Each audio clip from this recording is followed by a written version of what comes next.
ठीक है, तो सबसे पहले हम स्टार्ट करते हैं क्लास 12th का सबसे इम्पोर्टेंट वाला टॉपिक है। चैप्टर नंबर है 3rd, matrix. Chapter number 3rd हमारे पास कौन सा है? मैट्रिक्स। मैट्रिक्स की जो नॉलेज है ये बहुत सारी ब्रांच होती हैं मैथमेटिक्स की, उन सब में बहुत ज़्यादा ज़रूरी होता है। ठीक है, this is the one of the most powerful tool for mathematics.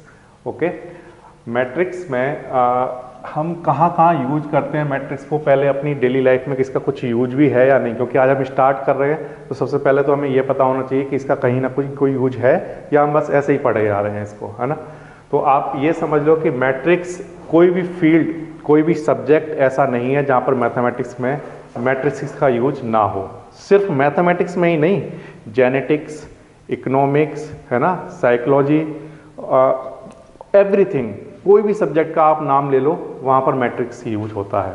ठीक, अच्छा, किसी भी इंफॉर्मेशन को अगर आपको रिप्रेजेंट करना है तो उसको रिप्रेजेंट करने के तरीके से मैट्रिक्स का इवोल्यूशन हुआ।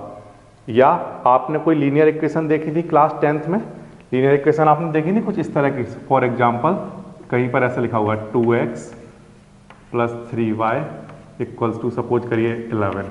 ये क्या लिखी हुई है आपके सामने? एक लीनियर इक्वेशन। ठीक, मैंने इसके सामने एक और लीनियर इक्वेशन लिखी 3x + 5y = 9 और मैंने आपको बोला कि इस इक्वेशन को सॉल्व करके दिखाओ। तो आपने क्या पढ़ा है? आपने ये पढ़ा है कि या तो आप एलिमिनेशन मेथड लगाएंगे, इस इक्वेशन को सॉल्व कर लेंगे, या आप सब्स्टिट्यूशन मेथड लगाएंगे, इस इक्वेशन को सॉल्व कर लेंगे, या क्रॉस मल्टीप्लिकेशन मेथड लगाएंगे, इसको सॉल्व कर लेंगे। ठीक, यहाँ तक तो सॉल्व करना बिल्कुल आसान होता है। लेकिन अगर मैं सपोज करो इस इक्वेशन के साथ एक और इक्वेशन लिख देता हूँ 4x + 3y = 7, अब थोड़ा सा मुश्किल हो गया। दो इक्वेशन थी तब तक तो बिल्कुल आसान था, अब 3 हो गई, तो आप क्या मेथड लगाते हो? पहले इन दोनों को सॉल्व करेंगे, फिर इनको सॉल्व करेंगे, फिर जो इक्वेशन आएंगी उनको सॉल्व करेंगे। बड़ा हो गया मेथड। ठीक, अब सपोज करो ऐसा ना होकर मेरे पास कुछ ऐसा होता तो 2x + 3y + 5z = 7, 3x + 4y + 7z = 9, कुछ इस तरह की इक्वेशन दे दी। तो सर 2 वेरिएबल वाली तो बिल्कुल आसान थी, उसके मेथड हमने पढ़े हैं, लेकिन ये 3 वेरिएबल वाली तो बहुत मुश्किल हो जाएगी। और सपोज करो मैंने यहाँ पर एक और इक्वेशन लिख दी 7x 5y 9z = 13 और मैंने कहा अब इसको सॉल्व करो, तो बहुत टाइम लगेगा इसको सॉल्व करने में, है ना। तो क्यों ना कुछ ऐसा मेथड हमारे सामने आए जिसकी हेल्प से इन इक्वेशन को बहुत जल्दी सॉल्व कर लिया जाए, बिल्कुल सिंपल मैनर में, और एक कॉम्पैक्ट मेथड हमारे पास होना चाहिए। तो मैट्रिसेस वो मेथड है जो आपको क्या देगा? लीनियर इक्वेशन को सॉल्व करने का एक सिंपल और कॉम्पैक्ट मेथड देगा। ये समझ आया आपको? ठीक, अच्छा, अब सपोज करिए यहाँ आपके सामने जो इक्वेशन लिखी हुई है बोर्ड पर, इन इक्वेशन से मैंने इसको हटा दिया। ओके, मैंने इनके बीच के प्लस के साइन भी हटा दिए। ये ठीक, जहाँ जहाँ आपको वेरिएबल दिखाई दे रहे थे मैंने वो सारे वेरिएबल हटाए और जितने भी ऑपरेशन वहाँ पर लिखे हुए थे मीन्स प्लस या माइनस, उन सबको हटा दिया, या इक्वल, ये सब। ठीक, और मैंने इनको एक रेक्टेंगुलर बॉक्स में रख दिया, रेक्टेंगुलर बॉक्स में, और इनको सॉल्व करके मैं आपको इन x y z की वैल्यू अगर बता पाऊँ तो ये तो बिल्कुल आसान मेथड हो जाएगा, और बहुत आसानी से बता पाऊँ तो बहुत आसान मेथड बन जाएगा। तो ऐसे मेथड क्या कहलाते हैं? मैट्रिसेस। ठीक, मैट्रिसेस की अपनी एक दुनिया है, उस दुनिया को हम समझेंगे कि उस दुनिया के अंदर प्लस कैसे करते हैं, माइनस कैसे करते हैं। जब भी आप मैथमेटिक्स पढ़ते हो, नए तरह का जब भी मैथमेटिक्स पढ़ते हो, तो उसमें एक चीज़ आती है कि उस चीज़ को प्लस कैसे करते हैं। आपने जब मैथमेटिक्स पढ़ना स्टार्ट किया था तो आपने डिजिट्स पढ़ी होंगी सबसे पहले, जब आप बिल्कुल छोटे रहे होगे तो आपको 1 2 3 सिखाया गया होगा। 1 2 3 के बाद मैथ्स की दुनिया में जब आप आगे बढ़े होगे तो आपने प्लस करना सीखा, माइनस करना सीखा, मल्टीप्लाई करना सीखा, डिवाइड करना सीखा। इसी तरह से अब आप मैथ्स का एक नया सिस्टम पढ़ने वाले हो, तो इसका मतलब ये है कि इस मैथ्स के नए सिस्टम में भी हमें प्लस सीखना पड़ेगा, माइनस करना सीखना पड़ेगा, मीन्स अलजेब्रा को सीखना पड़ेगा। मैथमेटिक्स की वो ब्रांच जिसमें हम प्लस करना, माइनस, मल्टीप्लाई, डिवाइड ये सब कुछ सीखते हैं, उसे क्या कहते हैं? अलजेब्रा। तो इसका मतलब ये है कि हम मैट्रिसेस के अलजेब्रा के बारे में भी बात करेंगे। ये समझ आया? ठीक। अब मैं आपको एक छोटी सी इंफॉर्मेशन बोर्ड पर लिखकर दिखाता हूं और फिर धीरे धीरे चैप्टर को आगे बढ़ाता हूं। देखिए, ध्यान दीजिए। सपोज करिए मैंने आपसे कहा कि आपको एक इंफॉर्मेशन रिप्रेजेंट करनी है। कोई भी एक नाम ले लेता हूं। सपोज करिए Ram has 10 notebooks for example के लिए मैंने आपको एक स्टेटमेंट दिया। क्या स्टेटमेंट दिया प्यारे बच्चों? राम हैज 10 नोटबुक्स, और इसको मुझे क्या करना है? रिप्रेजेंट करना है। तो क्या मैं इसको ऐसे रिप्रेजेंट कर सकता हूं? ध्यान दीजिए, ऐसे एक मैंने ब्रैकेट बनाया और इस ब्रैकेट के अंदर मैंने लिखा 10। ठीक। अच्छा, इसके ऊपर मैंने यहां पर लिख दिया नोटबुक, जिससे कि आप ये समझ पाएं कि यहां पर क्या लिखा हुआ है? नोटबुक का नंबर। केवल मैंने यहां पर 10 लिखा तो आप नहीं समझ पाओगे क्या लिखा हुआ है, लेकिन मैंने अगर नोटबुक लिखा तो आप समझ गए कि ये किसके बारे में बात हो रही है? नोटबुक के बारे में। ठीक। किसकी नोटबुक? तो आंसर है यहां पर राम की नोटबुक के बारे में बात हो रही है। बिल्कुल आसान है। ये बात आपको समझ आई? अच्छा, अब इसके बाद सपोज करो मैंने आपको एक और स्टेटमेंट दिया, एक और इंफॉर्मेशन दी और आपको रिप्रेजेंट करना है। Ram has 10 notebooks and 20 pens. ये मैंने आपके सामने लिखा और आपको क्या करना है? आपको इस इंफॉर्मेशन को रिप्रेजेंट करना है। ठीक है। रिप्रेजेंट करने का एक मेथड मैंने आपको बताया था, एक एग्जांपल आपको दिया, उससे आपको ये आइडिया लग गया कि इसको ऐसे रिप्रेजेंट कर सकते हैं। यहां पर लिख दिया जाए 10, यहां लिख दिया जाए क्या? 20। और यहां पर यह बताना जरूरी है कि ये क्या है? 10 नोटबुक, ये नोटबुक्स की बातें हैं, और ये 20 किसकी बात हो रही है? पेन्स की। बिल्कुल आसान सी बात। ठीक। और ये 10 नोटबुक और 20 पेन्स किसके पास है? तो आंसर है ये राम के पास है, तो राम की बातें हो रही है। ये ऐसे लिख दिया। ये समझ आया आपको? ठीक। क्या सर इस इंफॉर्मेशन को सिर्फ ऐसे ही रिप्रेजेंट किया जा सकता है? आंसर है नो। हमारे पास एक तरीका और है। कौन सा तरीका है वो? ध्यान दीजिए। एक और तरीका वो ये है कि हमने यहां पर लिखा नोटबुक्स, यहां हमने लिखा पेन्स। ठीक है। और यहां पर हमने इसको ऐसे रिप्रेजेंट कर दिया। नोटबुक कितनी थी हमारे पास? 10। और पेन कितने थे? और ये किसके पास थे? राम के पास। ठीक। सारी बात पता चल रही है। ये समझ आया आपको? ठीक। अच्छा, अब इसके बाद नेक्स्ट क्वांटिटी, मैंने इस इंफॉर्मेशन को थोड़ा और बड़ा किया आपके लिए। वो क्या किया? मैंने सपोज करिए ये 3 फ्रेंड हैं। Ram has 10 notebook and 20 pens. ठीक है। मैंने आपको एक साथ बहुत सारी इंफॉर्मेशन दी, और सपोज करिए इसका कोई एक और फ्रेंड है, Shyam has 20 notebook and suppose करिए इसके पास हैं 30 पेन्स। मैंने आपको ये इंफॉर्मेशन दी। साथ साथ मैंने और भी कोई नाम ले लिया। सपोज करिए संस्कार हैज 30 नोटबुक एंड सपोज करिए उसके पास हैं 40 पेन्स। ये एक इंफॉर्मेशन मैंने आपके सामने लिखी। अब क्योंकि मैं आपको 2 एग्जाम्पल दे चुका हूं, तो आपको ये आइडिया लग गया कि इस इंफॉर्मेशन को कैसे रिप्रेजेंट किया जा सकता है। ठीक है। तो आपने करना स्टार्ट किया। इसको रिप्रेजेंट करने के कितने तरीके होंगे? तो आंसर आप 2 तरीके से रिप्रेजेंट कर सकते हो। एक तो आप ऐसे भी रिप्रेजेंट कर सकते हो, और एक इस तरह से और एक इस तरह से, 2 तरह से। ठीक। तो ठीक है, मैं कर लेता हूं। तो यहां पर मैंने अगर ऐसे लिखा नोटबुक, और मेरे पास किस किस की बातें हो रही हैं? पेन्स की बात। ठीक है, करिए। नोटबुक कितनी कितनी है? 10, 20, 30। तो नोटबुक लिख दी 10, 20, 30। पेन कितने कितने हैं? 20, 30, 40। ये ठीक। ये अगर मैंने यहाँ पर लिखा है और मैंने आपसे पूछा कि बताइए ये 30 पेन किसके हैं, तो आप नहीं बता सकते। कब तक नहीं बता सकते? जब तक मैं इसके सामने उनके रेस्पेक्टिव नाम ना लिख दूं। ठीक, तो मैंने इनके यहाँ पर इनके सामने नाम लिखे। ये राम के बारे में बात हो रही है, ये श्याम के बारे में बात हो रही है, और ये संस्कार के बारे में बात हो रही है। अब मैंने आपसे पूछा कि संस्कार के पास कितनी नोटबुक हैं, तो आपने नोटबुक के कॉलम में गए और आपने देखकर बता दिया दिस इज 30। ये समझ आया? ठीक, इसी इंफॉर्मेशन को रिप्रेजेंट करने का मेरे पास एक और तरीका है, वो ये है जो आपने ऊपर वाले एग्जाम्पल में देखा था। यहाँ पर मैंने लिखा नोटबुक्स, यहाँ पर क्या लिखा? पेन। ठीक है, नोटबुक मेरे पास कौन कौन है?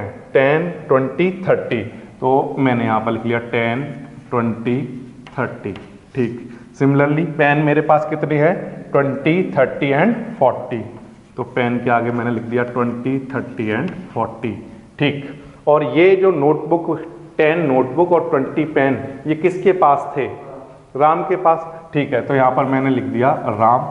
सिमिलरली नेक्स्ट क्वांटिटी मेरे पास श्याम, और नेक्स्ट क्वांटिटी मेरे पास संस्कार। ये ठीक, तो इस बात का मतलब ये है कि एक मेरे पास कोई इंफॉर्मेशन हो, उसको ऐसे रिप्रेजेंट किया जा सकता है। और ये जो मैं रिप्रेजेंट कर रहा हूँ, ये मैट्रिक्स नहीं लिखा है मैंने अभी, ये मैंने आपके सामने लिखा है टेबुलर फॉर्म। ये अभी तक मैं जो आपके सामने लिख रहा हूँ, ये है टेबुलर फॉर्म, ठीक, ऑफ गिवन इंफॉर्मेशन। ये समझ आया? ये अभी तक इंफॉर्मेशन थी, इसको मैंने टेबुलेट किया है। ठीक, इसकी मैट्रिक्स बनाकर दिखाइए सर। बिल्कुल आसान है, ये मेरे पास एक टेबुलर फॉर्म है, इसकी मैट्रिक्स ये रही आपके सामने, देखिए ये सिर्फ उस पर ना नोटबुक लिखा होगा, ना नाम लिखा होगा, कुछ भी नहीं लिखा होगा। ये टेबुलर फॉर्म है, ये उसके सामने उसकी मैट्रिक्स लिखी हुई है।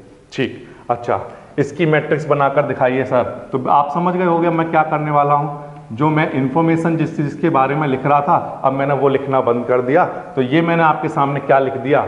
मैट्रिक्स। ठीक, अच्छा, सिमिलरली यहां से इसकी मैट्रिक्स बनाइए, तो आंसर है ये मैट्रिक्स ऐसे बनेगी। ये समझ आ रहा है आपको? ठीक है, इसकी मैट्रिक्स बनाइए, तो इसकी मैट्रिक्स बनाना बिल्कुल आसान है। ये ध्यान दीजिए, 10, 20, 30 एंड 20, 30, 40। ये जो अब मैं आपके सामने लिख रहा हूं, ये सब क्या लिख रहा हूं? मैट्रिक्स। ठीक, दो टर्म आपके सामने क्लास 12th में आएंगे, एक तो आएगा मैट्रिक्स और दूसरा आता है मैट्रिसेस। दूसरा टर्म कौन सा आता है प्यारे बच्चों? मैट्रिसेस। तो अगर प्यारे बच्चों एक से ज्यादा मैट्रिक्स की बात हो रही हो, तो उसको हम क्या कहेंगे? मैट्रिसेस। प्लूरल उसका मैट्रिक्स का क्या होता है? मैट्रिसेस। ठीक है, अभी तक मैंने आपके सामने एक एक मैट्रिक्स लिखी है, तो इसलिए मैं मैट्रिक्स वर्ड यूज कर रहा हूं। जब भी हम 2 या 3 से ज्यादा डील करेंगे, तो उनको मैट्रिसेस कहना शुरू करेंगे। ये समझ आ रहा है? ठीक, अच्छा, अब इसके बाद नेक्स्ट बात सुनिए आप। सपोज करिए मैंने आपके सामने एक मैट्रिक्स लिखी, यहां लिखता हूं। ये इंफॉर्मेशन आपको समझ में आ गई है, इसको हटा दूं? ठीक,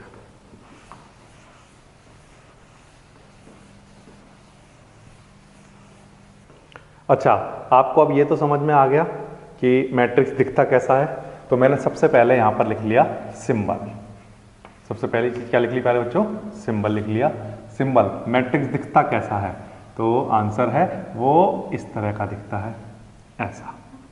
इसको हम क्या कहते हैं? Rectangular array. क्या कहते हैं? Rectangular array. ठीक, अच्छा, इस सिंबल के बाद नेक्स्ट चीज मुझे मैट्रिक्स के बारे में क्या पता होनी चाहिए? तो नेक्स्ट इंपोर्टेंट वाली चीज प्यारे बच्चों होती है एलिमेंट। क्या होती है नेक्स्ट इंपोर्टेंट वाली चीज?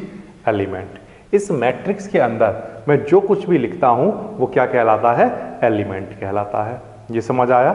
मतलब इस बात का मतलब ये है कि मैंने यहां पर एक मैट्रिक्स बनाया, ये, और इस मैट्रिक्स के अंदर मैंने यहां पर कुछ लिखा 1 2 3 4।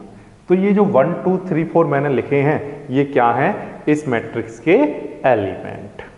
ठीक, ये समझ आया आपको? अच्छा, यहां पर जो एलिमेंट हम लिखते हैं, वो एलिमेंट क्या हो सकते हैं? रियल नंबर हो सकते हैं। कैसे हो सकते हैं? Real number. ठीक है, और कैसे हो सकते हैं? और वो हो सकते हैं कॉम्प्लेक्स नंबर। कॉम्प्लेक्स नंबर लिखे हुए दिखेंगे आपको, कॉम्प्लेक्स नंबर। और क्या क्या दिखेगा, और आपको कई बार फंक्शन भी, जैसे ट्रिग्नोमेट्रिक फंक्शन, इस तरह के फंक्शन भी लिखे हुए मिलते हैं यहाँ पर। फॉर एग्जांपल जैसे ये मैंने आपको एग्जांपल दिया, रियल नंबर का एग्जांपल है ये। इसी तरह से कॉम्प्लेक्स नंबर की अगर हम बात करें तो क्लास 11th में आपने कॉम्प्लेक्स नंबर पढ़े होंगे। फॉर एग्जांपल 1 प्लस आयोटा, या यहाँ पर मैंने लिखा 2 आयोटा, 3 आयोटा, 2 आयोटा माइनस 1, इस तरह की चीज़ें, है ना। तो इस तरह का जो मैट्रिक्स आपके सामने आता है, ये मैट्रिक्स के अंदर किस तरह के एलिमेंट लिखे हुए हैं, कॉम्प्लेक्स नंबर वाले एलिमेंट लिखे हुए हैं, ठीक है। इसी तरह से और भी चीज़ें हैं। आपको जब भी मैट्रिक्स दिखाई देगा तो मैट्रिक्स में आपको हो सकता है कि फंक्शंस दिखें, लाइक ट्रिग्नोमेट्रिक फंक्शन, इस तरह से sine theta, sine square theta, है ना। इस तरह के ट्रिग्नोमेट्रिक फंक्शन भी आपको देखने को मिल सकते हैं। ठीक, तो अभी तक आपने क्या देखा, सिंबल ऐसा होता है, दिखता है ऐसा है मैट्रिक्स, और उसके अंदर जो कुछ लिखा होता है उनको हम क्या कहते हैं, एलिमेंट कहते हैं। ये समझ आ रहा है आपको। इसके बाद इसके आगे हमें क्या देखना है, हमें सिंबल पता चल गया, ये पता चल गया कि ये अंदर जो लिखा है वो एलिमेंट है, और वो रियल नंबर हो सकते हैं, कॉम्प्लेक्स हो सकता है, या कोई फंक्शन अंदर लिखा हो सकता है, ठीक है। अब इसके बाद एक इम्पोर्टेंट चीज़ और देख लेते हैं। यहाँ पर ऐसी एक हॉरिजॉन्टल, अगर हम हॉरिजॉन्टली इन एलिमेंट को देखते हैं तो इनका नाम हम क्या रखते हैं, ये क्या है, रो। इस तरह से ऐसा देख रहे हैं आप, तो ये क्या है, रो। और अगर आप वर्टिकली देख रहे हैं तो इनका नाम क्या होता है, कॉलम। वर्टिकली जो लाइंस होंगी वो क्या होंगी, कॉलम। ठीक है, ये समझ आ रहा है आपको, ठीक। अब रो की बात करिए आप, तो ये कौन सी रो है, तो आंसर है ये, इसका नाम हमने रख दिया रो 1, है ना। इसका नाम हमने क्या रख दिया, रो 2, इसका नाम कॉलम 1 और इसका नाम कॉलम 2। ये समझ आता है आपको, बिल्कुल आसान सी चीज़ें, ठीक है। अगर मैं आपसे पूछूं कि ये जो आपके सामने मैट्रिक्स लिखी हुई है, इस मैट्रिक्स में कितनी रो हैं, तो आप आंसर देंगे कि नंबर ऑफ रोज कितनी दिखाई दे रही हैं आपको, तो आंसर है 2। नंबर ऑफ रोज कितनी है, 2, ठीक है। अब मैंने आपसे पूछा कि नंबर ऑफ कॉलम कितने हैं, तो आपने आंसर दिया कि नंबर ऑफ कॉलम बोर्ड पर लिखे हुए हैं 1, 2। नंबर ऑफ कॉलम कितने हैं, 2, ठीक है। अच्छा, अब मैंने आपसे एक चीज़ और पूछी, मैंने आपसे पूछा कि बताइए टोटल नंबर ऑफ एलिमेंट कितने लिखे हुए हैं, total number of element, total number of element कितने लिखे हुए हैं बोर्ड पर, तो आपने आंसर दिया 4। कैसे गिना, 1, 2, 3, 4, ठीक। या आपने एक तरीका निकाला कि टोटल नंबर ऑफ एलिमेंट निकालने के लिए हम नंबर ऑफ रोज को मल्टीप्लाई करा दें किससे, नंबर ऑफ कॉलम से, number of column. Number of row का मल्टीप्लाई अगर हम नंबर ऑफ कॉलम से करा देते हैं तो क्या निकल जाते हैं, टोटल नंबर ऑफ एलिमेंट, ठीक है। नंबर ऑफ रोज हमारे पास कितनी है, 2, और नंबर ऑफ कॉलम कितने हैं, 2, तो ये हमारे पास टोटल नंबर ऑफ एलिमेंट आ गए कितना, 4, ठीक। तो अब आपको एक चीज़ पता चल गई कि टोटल नंबर ऑफ एलिमेंट निकालने के लिए हम क्या करते हैं, तो आंसर है नंबर ऑफ रोज को किससे मल्टीप्लाई करा देते हैं, नंबर ऑफ कॉलम से, ठीक। इसको एक और एग्जांपल से समझिए। सपोज करिए आपके पास एक मैट्रिक्स है 1, 2, 3, 4, 5, 6, इस तरह की मैट्रिक्स आपके सामने आई, और मैंने आपसे पूछा कि बताइए रोज कितनी है इसमें, तो आपने आंसर दिया कि नंबर ऑफ रोज देखने का तरीका ये है कि जितनी भी हॉरिजॉन्टल लाइनें आपको दिखाई दे रही हैं, हॉरिजॉन्टल 1, हॉरिजॉन्टल 2, यानी कि 2 रो हैं, तो यहाँ पर लिख लिया नंबर ऑफ रोज कितनी है, 2, ठीक। इसी तरह से नंबर ऑफ कॉलम बताइए कितने हैं, नंबर ऑफ कॉलम, तो आपने आंसर दिया नंबर ऑफ कॉलम है 1, 2, 3, नंबर ऑफ कॉलम कितने हैं, 3। अब मैंने आपसे पूछा कि बताइए टोटल नंबर ऑफ एलिमेंट कितने हैं, तो टोटल नंबर ऑफ एलिमेंट देखने का तरीका क्या है, तो वैसे तो आप डायरेक्ट गिन सकते हो, आपने देखा बोर्ड पर और आपने बता दिया कि ये 6 एलिमेंट लिखे हुए हैं, लेकिन हमने क्या फॉर्मूला बनाया है, कि हमने फॉर्मूला बनाया है कि अगर हम नंबर ऑफ रोज को मल्टीप्लाई करा दें किससे, नंबर ऑफ कॉलम से, नंबर ऑफ कॉलम से, तो टोटल नंबर ऑफ एलिमेंट निकल जाते हैं। तो नंबर ऑफ रोज क्या है, 2, और नंबर ऑफ कॉलम कितना है, 3, तो इससे हमारा आंसर कितना आ जाएगा, 6, ये, ठीक, ऐसा निकल जाएगा। अब यहाँ पर जो मैं नंबर ऑफ रोज और नंबर ऑफ कॉलम लिख रहा हूँ मल्टीप्लाई करके, इस टर्म को हम क्या कहते हैं, इतने टर्म को हम इस मैट्रिक्स का क्या कहते हैं, ऑर्डर। क्या कहते हैं, ऑर्डर। अगर मैंने आपसे पूछा कि इस मैट्रिक्स का ऑर्डर बताइए तो आप आंसर कैसे देंगे? तो सबसे पहली थॉट प्रोसेस आपकी क्या होगी कि सबसे पहले तो आप रो देखेंगे, रो कितनी है, तो आपने लिख लिया रो कितनी है 2, ठीक। फिर आप कॉलम देखेंगे तो आपने कॉलम देखे कितने हैं 3, और यहाँ पर बीच में मल्टीप्लाई का साइन लगाएंगे। तो ये जो 2/3 लिखा हुआ है ये इस मैट्रिक्स का क्या कहलाएगा? ऑर्डर। क्या कहलाएगा? ऑर्डर। ये समझ आ रहा है? इसी तरह से इस मैट्रिक्स का ऑर्डर बताइए, मैंने आपसे पूछा, तो आप कैसे आंसर देंगे? ऑलवेज पहले क्या लिखी जाएंगी? नंबर ऑफ रोज, इसके बाद मल्टीप्लाई का साइन, इसके बाद नंबर ऑफ कॉलम। ये आपने इस मैट्रिक्स का क्या बता दिया प्यारे बच्चों? ऑर्डर। तो ऑर्डर निकालना आ रहा है। ऑर्डर कैसे निकालते हैं? सबसे पहले number of rose multiply by number of column. और इसको पढ़ते कैसे हैं? 2/2 की मैट्रिक्स है ये। इसको कैसे पढ़ते हैं? 2/3 की मैट्रिक्स है ये, ठीक। ऑर्डर निकालना आया, ठीक। इसके आगे देखिए, आप ध्यान दीजिए। अभी तक आपने देख लिया मैट्रिक्स दिखता कैसा है, उसके अंदर जो लिखे जाते हैं वो एलिमेंट होते हैं, रो होती हैं, कॉलम होते हैं, और तीसरी चीज आपने देख ली ऑर्डर, ये, ठीक है। इस मैट्रिक्स का ऑर्डर बताइए। ये इस मैट्रिक्स का ऑर्डर क्या है? तो आंसर है इस मैट्रिक्स में नंबर ऑफ रोज कितनी है। सबसे पहले तो रो देखते हैं ऑलवेज, तो रो कितनी है? 1। कॉलम कितने हैं? तो आंसर कॉलम भी 1 है। ये कॉलम होते हैं, ये रो होती हैं, तो रो है 1, कॉलम है कितना? 1। तो ये मैट्रिक्स कितने बाय ऑर्डर की हुई? 1/1 ऑर्डर की मैट्रिक्स हुई, ठीक है। अच्छा, और देखिए, ध्यान दीजिए, इस मैट्रिक्स का ऑर्डर बताइए, ठीक है। तो ऑर्डर कैसे देखते हैं? सबसे पहले देखते हैं रो कितनी है? 1। कॉलम कितने हैं? 1 2, तो ऑर्डर कितना हुआ? 2 हुआ। ये समझ आया आपको? तो पहली वाली चीज ऑर्डर में ऑलवेज किसको शो करती है? रो को, और बाद वाला जो नंबर है वो ऑलवेज किसको शो करता है? कॉलम को। ये इसी तरह से मैंने आपसे पूछा कि बताइए इस मैट्रिक्स का ऑर्डर क्या होगा? ये इस मैट्रिक्स का ऑर्डर बताइए। तो आपको सबसे पहले ऑर्डर बताने के लिए क्या करना होता है? ऑर्डर इक्वल्स टू, सबसे पहले नंबर ऑफ रोज देखी आपने, 1 2 3। कॉलम देखिए 1 2 3, तो ये इसका ऑर्डर आ गया। बिल्कुल आसान है, ये समझ आ रहा है आपको? तो इस तरह से ऑर्डर को देखते हैं, ठीक। तो ओके, अभी तक हमने मैट्रिक्स में क्या क्या पढ़ लिया? सिंबल, मैट्रिक्स दिखता कैसा है? ऐसा दिखता है, ठीक। मैट्रिक्स के अंदर क्या लिखे होते हैं? एलिमेंट लिखे होते हैं। मैट्रिक्स का ऑर्डर कैसे निकालते हैं? तो आंसर है पहले रो लिखते हैं, बाय मल्टीप्लाई का साइन लिखते हैं, फिर उसके बाद नंबर ऑफ कॉलम लिखते हैं, उससे उसका ऑर्डर निकल जाता है, ठीक। इस चीज़ को हमने यहाँ पर समझा है। इसी के बेसिस पर हम एक एग्जाम्पल को और देखते हैं। ध्यान दीजिए बोर्ड पर, देखिए कैसे करेंगे। Consider the following regarding the number of man and women in their factory in 3 factories, first second and third. 3 factories की बात हो रही है, okay. First second and third factories में मैन वर्कर इतने इतने इतने हैं और वुमेन वर्कर इतने इतने इतने हैं, ठीक है। Represent the above information in the form of a 3/2 matrix. What does the entry in the third row and second column represent. तो सबसे पहले तो ये जो आपके सामने लिखा हुआ है इसकी आप एक टेबुलर फॉर्म बना सकते हैं इस तरह से। ये आपने क्या बना दी? इसकी टेबुलर फॉर्म, ठीक। अच्छा, अब इससे मैट्रिक्स बनानी है। मैट्रिक्स किस ऑर्डर की बनानी है ये क्वेश्चन में दिया हुआ है। कितने ऑर्डर की बनानी है? 3/2। इस बात का मतलब ये है कि हमें रो कितनी लेनी है? 3। रो कितनी चाहिए? 3, और कॉलम कितने चाहिए? 2। तो हमने यहाँ पर रो 3 लेनी है, कॉलम 2 बनानी है। तो इसकी मैट्रिक्स कैसे बनाओगे? 3 रो रखने के लिए यहाँ पर 3 एलिमेंट लिख दिए, ये बिल्कुल आसानी से लिख दिए, और कॉलम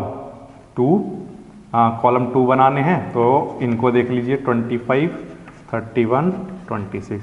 ये देखिए इस मैट्रिक्स का ऑर्डर देखिए कितना है? 3 रो है और कॉलम कितने हैं? 2। तो इस मैट्रिक्स का ऑर्डर कितना हुआ? 3/2। ये बन गई, ठीक। अब वो कह रहा है what does the entry in the third row and second column represent. Third row, तो ये है मेरे लिए रो 1, फर्स्ट रो है ये, और ये मेरे लिए है रो 2, और ये मेरे लिए है रो 3, ठीक। ये मेरे लिए है कॉलम 1 और ये है मेरे लिए कॉलम 2। अब मुझे चाहिए थर्ड रो ये है, ठीक है, और उसमें सेकंड कॉलम ये है। तो सेकंड कॉलम और थर्ड रो में जो नंबर आता है वो किसको रिप्रेजेंट कर रहा है? तो आंसर है ये थर्ड फैक्ट्री में नंबर ऑफ वुमेन वर्कर को रिप्रेजेंट कर रहा है। तो यहाँ पर क्या लिखेंगे? एलिमेंट या एंट्री, एलिमेंट को हम एंट्री भी कहते हैं, entry in third row and second column किसको रिप्रेजेंट कर रहा है? Represent number of women worker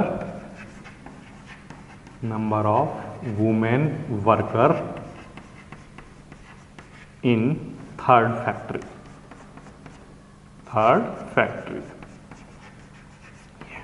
बिल्कुल आसान है ऐसा करना। तो जब भी आपके सामने क्वेश्चन आता है तो आपको क्या करना होता है? सबसे पहले क्वेश्चन को मैट्रिक्स तो आपने बनानी आती है बिल्कुल आसानी से, तो आपको सिर्फ ये देखना होता है कि ऑर्डर क्या चाहिए। तो क्योंकि 3 रो चाहिए थी तो आपने 3 रो बनाई, और 2 कॉलम चाहिए थे 2 कॉलम बनाई बिल्कुल आसानी से। और उसने पूछा कि थर्ड रो और सेकंड कॉलम में ये नंबर किसको रिप्रेजेंट कर रहा है? तो आपने बता दिया ये थर्ड फैक्ट्री में नंबर ऑफ वुमेन वर्कर को बताता है। बिल्कुल आसान है। ठीक, तो अभी तक हमने जो डिस्कशन किया है उससे आप मैट्रिक्स के बारे में सीख चुके हैं। मैट्रिक्स क्या होता है, एलिमेंट क्या होते हैं, ऑर्डर क्या होते हैं। इन्हीं सारी बातों को मैंने बोर्ड पर यहाँ पर लिख लिया है। तो क्लास 12th मैथमेटिक्स में मैट्रिक्स चैप्टर में सबसे पहली चीज़ आपको क्या करना है? चैप्टर का नाम डालिए नोटबुक में। थर्ड चैप्टर है हमारे पास मैट्रिसेस, और मैट्रिसेस के अंदर सबसे पहली हेडिंग डालिए मैट्रिक्स। मैट्रिक्स के अंदर आप क्या लिखेंगे? मैट्रिक्स क्या होता है? A rectangular array of mn number which are real और कॉम्प्लेक्स। ठीक है, मैट्रिक्स क्या होता है? एक रेक्टेंगुलर अरेंजमेंट है, अरे मतलब अरेंजमेंट, यहाँ पर क्या है? अरेंजमेंट है रेक्टेंगुलर, जिसमें क्या लिखे होंगे? नंबर्स लिखे होंगे, और वो कैसे होते हैं? रियल हो सकते हैं या कॉम्प्लेक्स हो सकते हैं। ठीक है, और वो कैसे लिखे जाएंगे? तो आंसर वहाँ पर कुछ हॉरिजॉन्टल लाइन होंगी जिनको हम क्या कहते हैं? रोज। ठीक है, और कुछ वर्टिकल लाइन होंगी उनको हम क्या कहते हैं? कॉलम। बिल्कुल आसान है। ठीक, अच्छा, अब इसके बाद कुछ और इंपॉर्टेंट बातें मैंने यहाँ पर नोट की हैं। द नंबर और function constituting the matrix is called the element of the matrix. Matrix के अंदर जो कुछ भी फंक्शन या मैं कहूँगा नंबर्स जो लिखे होते हैं वो क्या कहलाते हैं? उस मैट्रिक्स के एलिमेंट कहलाते हैं, या उनको एंट्री भी कहते हैं। ठीक, नेक्स्ट बात जो मैंने यहाँ पर नोट की है वो m into n is called order of matrix. तो जो m है वो क्या है? नंबर ऑफ रोज, और n क्या है? Number of column. तो m इंटू n इस टर्म को हम मैट्रिक्स का क्या कहते हैं? ऑर्डर कहते हैं। बिल्कुल आसान है। ठीक, ये हमने पढ़ लिया। Next quantity, a matrix of m into n, m by n order has mn element. इस बात का क्या मतलब है? इस बात को आप समझिए ध्यान से। अगर किसी भी मैट्रिक्स का ऑर्डर है, ऑर्डर लिख देता हूं मैं यहां पर, ऑर्डर सपोज यार कितना 3/2 है ना, तो उसके नंबर ऑफ एलिमेंट किसके इक्वल होंगे? 3 का मल्टीप्लाई 2 से करा दो, आंसर क्या आ जाएगा? 6। तो टोटल नंबर ऑफ एलिमेंट निकालने का तरीका क्या है कि उसके ऑर्डर का जो ऑर्डर है उनके नंबर्स का क्या करा दो? मल्टीप्लाई करा दो। तो यही मैंने यहाँ पर नोट किया हुआ है। क्या नोट किया हुआ है? देखिए, अब matrix of m cross n, उसके पास कितने एलिमेंट्स होंगे टोटल? तो आंसर इन दोनों का प्रोडक्ट m है। बिल्कुल आसान है। ठीक, अच्छा, अगर मान लो मैंने आपको एक ऑर्डर दिया कि एक मैट्रिक्स है उसका ऑर्डर है 3 इंटू 5, तो बताइए उस मैट्रिक्स में टोटल कितने एलिमेंट लिखे होंगे? तो आप क्या आंसर देंगे? 15 एलिमेंट। बिल्कुल आसान है। इसी तरह से मैंने आपको एक ऑर्डर दिया 3 इंटू 3 का ऑर्डर है, बताइए उस मैट्रिक्स में कितने एलिमेंट होंगे? तो यस, आपका आंसर क्या आएगा? आप आंसर देंगे उसमें टोटल 9 एलिमेंट लिखे होंगे। बिल्कुल आसान है। ठीक, अच्छा, अब इसके बाद एक और चीज देख लेते हैं, ध्यान दीजिए। All possible order of a matrix with n element is equal to all ordered pair of natural number whose product is n। इस बात का क्या मतलब है ये मैं आपको यहां पर समझाता हूं। देखिए, ध्यान दीजिए बोर्ड पर।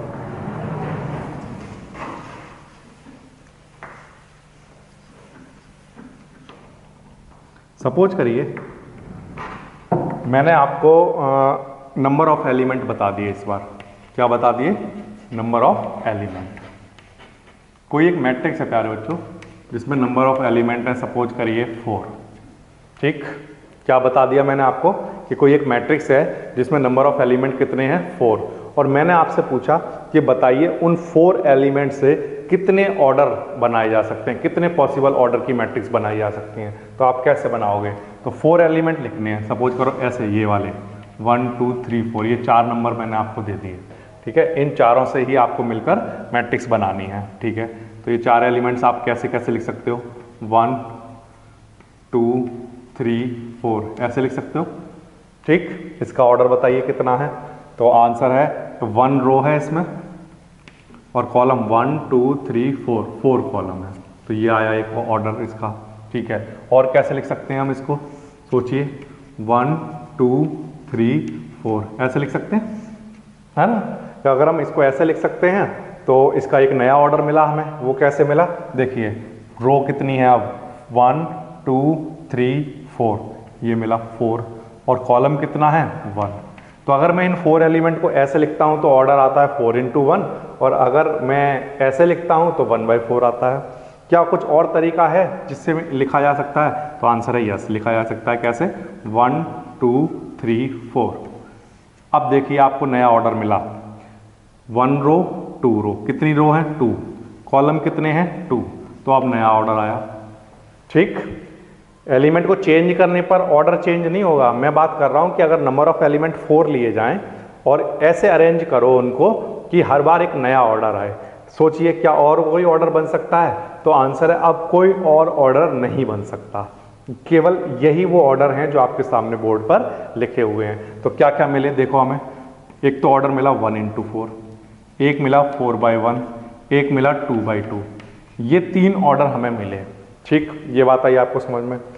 इसके अलावा हमने और कुछ करके देखा तो हमें और कोई ऑर्डर नहीं मिल रहा था। अब हमने एक चीज़ सोची कि यहाँ पर जो नंबर ऑफ एलिमेंट थे वो कितने थे 4, और जो ऑर्डर मिलता है उन एलिमेंट से वो ऑलवेज किसके इक्वल आ रहा था अगर उनका मल्टीप्लाई करा दिया जाए, तो आंसर है 4।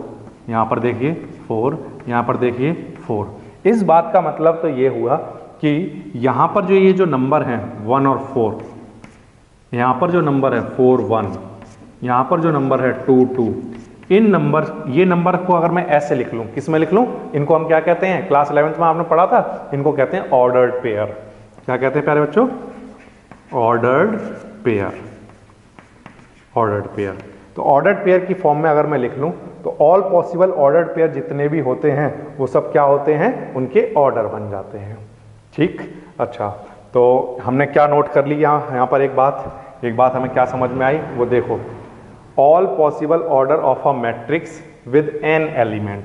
कोई भी एक मैट्रिक्स हो जिसमें कितने एलिमेंट हैं, n एलिमेंट, तो वो किसके इक्वल होते हैं, उनके possible order, all possible order किसके इक्वल होते हैं, तो आंसर है वो इक्वल होते हैं ऑल ऑर्डर्ड पेयर के। किसके इक्वल होते हैं, ऑल ऑर्डर्ड पेयर के, जिनका प्रोडक्ट किसके इक्वल होता हो, n के इक्वल होता हो। इस बात का मतलब ये है कि अगर मैं आपसे ये कहूँ कि कोई एक मैट्रिक्स है जिसमें एलिमेंट है 5, कितने एलिमेंट हैं, मैंने आपको n की वैल्यू क्या दे दी प्यारे बच्चों, 5, तो अब आपको ये बताना है कि उसमें कितने ऑर्डर्ड पेयर वाली कितने पॉसिबल ऑर्डर की मैट्रिक्स बन सकती हैं। तो आपको क्या करना है, सबसे पहले लिखना है ऑर्डर पेयर। ऑर्डर पेयर लिखिए, कौन कौन से ऑर्डर पेयर लिखने हैं, आपको ऐसे नंबर्स के ऑर्डर पेयर लिखने हैं सच दैट उन दोनों नंबर का मल्टीप्लाई करा के क्या आता हो, 5 आता हो। ठीक है, तो देखो 1 और 5 बन जाएगा, और बताओ क्या बन सकता है, 5 और 1। क्या ऐसे और कोई 2 नंबर हैं जिनका मल्टीप्लाई करा के क्या आ जाए 5, तो आंसर है नो। ठीक, ये बात आई आपको समझ में, नेचुरल नंबर की बातें करनी है, तो ये आ गया। तो इसमें अगर कोई भी मैट्रिक्स है जिसके पास 5 एलिमेंट हैं तो उसके ऑर्डर पेयर ये होंगे, तो उसके पॉसिबल, ऑल पॉसिबल ऑर्डर क्या होंगे, ऑल पॉसिबल ऑर्डर बताइए क्या होंगे, तो आंसर एक तो होगा 1 × 5 और दूसरा क्या होगा 5 × 1। ये एक एग्जाम्पल हुआ। ठीक, एक और एग्जाम्पल से समझिए, मैंने आपको कहा कि एक मैट्रिक्स है जिसमें 6 एलिमेंट हैं। ठीक, जब भी मैंने आपको कहा कि 6 एलिमेंट हैं और बताइए कितने पॉसिबल ऑर्डर बन सकते हैं इन 6 एलिमेंट से, तो आप क्या सोचेंगे, सबसे पहली थॉट प्रोसेस आपके सामने ये होनी चाहिए कि अगर 6 एलिमेंट हैं तो मैं ऐसे नंबर्स को सोचूं, दो ऐसे नंबर के ऑर्डर पेयर बनाऊं, ऐसा नंबर ऐसा पेयर सोचूं जिनका मल्टीप्लाई कराकर क्या आता हो, 6 आता हो। इस बात का मतलब ये है कि जैसे फॉर एग्जांपल 1 6, बताओ इन दोनों नंबर को मल्टीप्लाई कराएंगे तो 6 आएगा, ठीक। इसी तरह से 6 1, इनको मल्टीप्लाई कराएंगे तो 6 आएगा। और सोचो ऐसे दो नंबर जैसे 2 3, 2 और 3 का मल्टीप्लाई कराएंगे तो 6 आएगा। और सोचिए 3 2, ये, ठीक।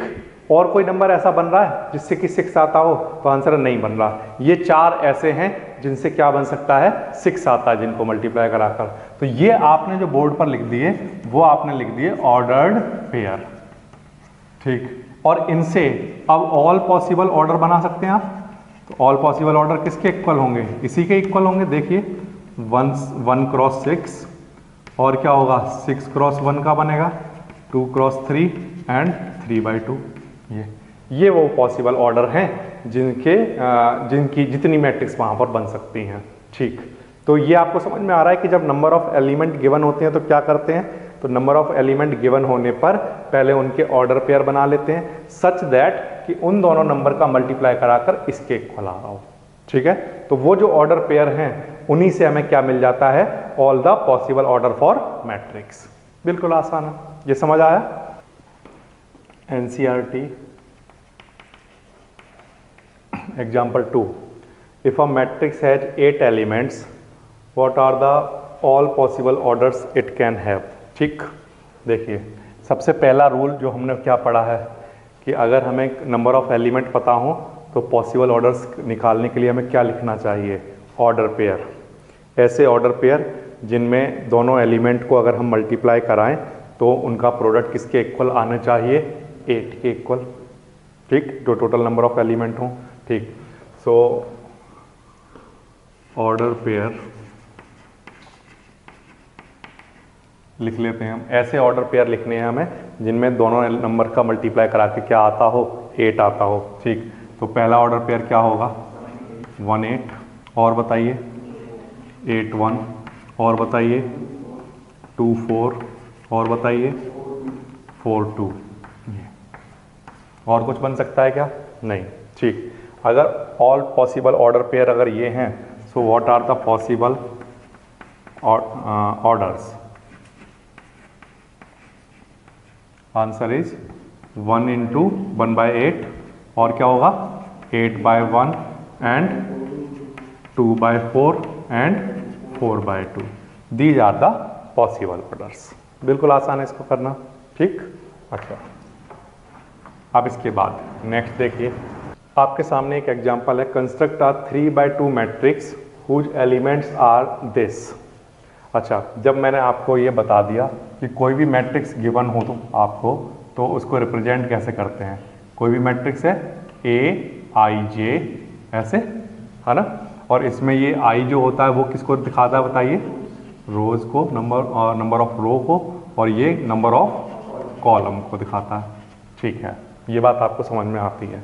अच्छा, 3 into 2, इस इंफॉर्मेशन से आपको क्या पता चलता है, यानी कि ये क्वेश्चन का क्या दिया हुआ है, इस गिवन मैट्रिक्स का ऑर्डर कितना है। इससे आपको क्या पता चला कि रो कितनी बनानी है हमें और कॉलम कितने बनाने हैं, ये आपको समझ में आ गया, ठीक। अगर मुझे 3 रो बनानी है और 2 कॉलम बनाने हैं, तो इन जनरल अगर मैं कोई मैट्रिक्स बनाता तो वो कैसे बनाता, तो यहाँ पर मैं लिखता, यहाँ पर एलिमेंट चाहिए था, यहाँ पर एक एलिमेंट, यहाँ पर एलिमेंट, यहाँ पर, यहाँ पर, यहाँ कितनी रो बन गई, 3 रो हो गई, और कितने कॉलम हो गए, 2 कॉलम हो गए, ठीक। यहाँ पर जो एलिमेंट लिखा गया जाएगा उस एलिमेंट का आप क्या नाम देंगे कि ये फर्स्ट रो है और कौन सा कॉलम है, फर्स्ट कॉलम है, तो आप क्या नाम देंगे उसको, A11, ठीक। अच्छा, यहाँ पर जो एलिमेंट लिखा होगा ये कौन सी रो में है, फर्स्ट रो में, और कौन से कॉलम में है, सेकंड कॉलम में, तो इसका क्या नाम देंगे आप, A12। ये समझ आ रहा है आपको, ठीक। इसी तरह से नेक्स्ट A, ये कौन सी रो है, सेकंड रो, और कॉलम कौन सा है, फर्स्ट। इसी तरह से ये सेकंड रो है और कौन सा कॉलम, सेकंड। सिमिलरली ये 3 1 और ये क्या होगा।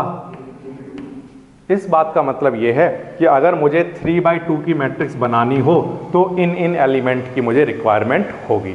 ये समझ आ रहा है आपको? ठीक है, चलिए बनाते हैं। तो मेरे पास एक जनरल एलिमेंट का टर्म दिया हुआ है, वो कैसे है 1/2 i माइनस में क्या 3j, और ये आप जानते हो कि इसमें पहली चीज रो को दिखाएगी और दूसरी वाली चीज कॉलम को दिखाएगी। तो सबसे पहला एलिमेंट आपको कौन सा चाहिए बताइए? A11 चाहिए। ठीक, तो यहाँ पर लिख लेंगे 1/2 i की वैल्यू कितनी, तो i की वैल्यू 1 लिख दिया, माइनस 3 इंटू j की वैल्यू कितनी, तो यहाँ पर 1 लिख लिया। ठीक, इसको थोड़ा सा सॉल्व करिए। 1/2 ये 1 माइनस 3 कितना आएगा, माइनस का 2। अब मोड से बाहर निकालोगे तो कितना आएगा 2, 2 से 2 कैंसिल, आंसर कितना आ गया। ये समझ आया आपको? ठीक, नेक्स्ट a किसकी जरूरत पड़ेगी बताओ? 1 2 की। 1 1 हमने निकाल लिया, अब किसकी जरूरत पड़ेगी हमें? 1 2 की, तो 1 2 निकाल लो। 1 2 i की वैल्यू 1 रखनी है और j की वैल्यू कितनी रखनी है 2, 3 इंटू 2। ठीक है, सॉल्व करो इसको। 1/2 1 माइनस 3 इंटू 2 6, 6 में से 1 माइनस होगा तो क्या आएगा, माइनस का 5। ठीक, इसको सॉल्व करेंगे तो कितना आ जाएगा 5/2। बिल्कुल आसान है, ये समझ आ रहा है। अच्छा, नेक्स्ट क्वांटिटी। नेक्स्ट मुझे किस चीज़ की ज़रूरत पड़ेगी? A21 की ज़रूरत पड़ेगी। ठीक है, मैंने यहाँ पर लिखा 2 1, 1/2 ऐसे ही। ठीक है, i की जगह मैं क्या लिखूंगा 2 और j की जगह क्या लिखूंगा 1। ठीक है, i की जगह मैंने लिख दिया 2 और j की जगह मैंने लिख दिया 1। ठीक है, इसको सॉल्व कर लिया। 1/2 this quantity is -1। Okay, so this is 1/2। ये आ जाएगा। ये समझ आ रहा है आपको? अच्छा, आगे नेक्स्ट मुझे किस चीज़ की ज़रूरत पड़ेगी? A22। ठीक है, तो मैंने यहाँ पर i की वैल्यू 1 रख देना है और j की वैल्यू i की वैल्यू 2 और j की वैल्यू भी 2 रखनी है। तो यहाँ पर रखिए i की वैल्यू 2 माइनस 3 इंटू j की वैल्यू भी 2 रखिए। कितना आएगा 3 2 जा 6, 6 में से 2 माइनस करेंगे -4 आया होगा। ठीक है, और ये बाहर आएगा तो +4/2 आंसर कितना, ये आ जाएगा। ठीक, और मुझे किस क्वांटिटी की ज़रूरत है वो भी मैं सॉल्व कर लेता हूँ। देखिए, नेक्स्ट मुझे ज़रूरत पड़ेगी 3 1 की और 3 2 की, तो इसको भी मैं निकाल लेता हूँ। देखिए, A31 1/2 i की वैल्यू कितनी और j की 1 पुट कर दो यहाँ पर, i की वैल्यू 3 माइनस j की वैल्यू 1। ठीक है, सॉल्व कर लिया। 1/2 this quantity is 0, answer is 0। ठीक है, और किसकी ज़रूरत थी मुझे 3 2 की, तो 1/2 i की वैल्यू 3 माइनस 3 इंटू j की वैल्यू कितनी 2। ये मैंने सॉल्व किया। 3 इंटू 2 6, 6 माइनस 3 माइनस का 3, और साथ में क्या चल रहा है। ठीक है, सॉल्व किया तो आंसर कितना आ जाएगा 3/2। ये आंसर आ जाएगा। ये समझ आया? अच्छा, अब मुझे मैट्रिक्स बनाकर देनी थी, तो मैट्रिक्स बनाने के लिए तो बिल्कुल आसान हो गया। इनके जो आंसर आए हैं वो यहाँ पर पुट कर दीजिए, आपका आंसर आ गया। ठीक, तो बना देते हैं मैट्रिक्स। मैट्रिक्स सबसे पहले क्या लिखेंगे A11। A11 सॉल्व होकर कितना आया है 1, यहाँ पर लिखेंगे 1। फिर क्या लिखेंगे 1 2, तो 1 2 का आंसर कितना आया देखिए 5/2, यहाँ पर लिख लिया 5/2। ठीक, नेक्स्ट क्वांटिटी हमें क्या लिखनी है 2 1। 2 1 का आंसर कितना आया है 1/2, तो यहाँ पर लिख लिया 1/2। नेक्स्ट क्वांटिटी A22 कितना 2, तो ये लिख लिया। ये समझ आ गया? अच्छा, नेक्स्ट हमारे पास 3 1 कितना आया था 0। अच्छा, 3 2 कितना आया है 3/2। ये आपके सामने आंसर आ जाएगा। और ये सपोज करिए कोई एक मैट्रिक्स हमने बना दी A। ठीक, तो इस बात का मतलब ये है कि जब अगर मुझे किसी भी एलिमेंट की जनरल फॉर्म पता हो, जनरल फॉर्म, ठीक, और मुझे ये बता दिया जाए कि किस ऑर्डर की मैट्रिक्स बनानी है, तो मैं बड़े आसानी से बना सकता हूँ। कैसे? जैसा ऑर्डर मुझे चाहिए उस ऑर्डर की पहले जनरल फॉर्म लिख लेंगे हम। जनरल एलिमेंट लिख लिए, उन एलिमेंट से ये आइडिया लग जाएगा कि किस किस की ज़रूरत है। उससे क्या होगा कि वो वैल्यू आई की जगह और ये सेकंड वाली वैल्यू जे की जगह पुट करते जाइए जनरल में, और वहां से एलिमेंट निकलते जाएंगे, और उन सारे एलिमेंट को कलेक्ट करके एक मैट्रिक्स की फॉर्म में लास्ट में लिख दीजिए, वो आपका आंसर आ जाएगा। ये समझ आया? ठीक है, इसको नोट करिए।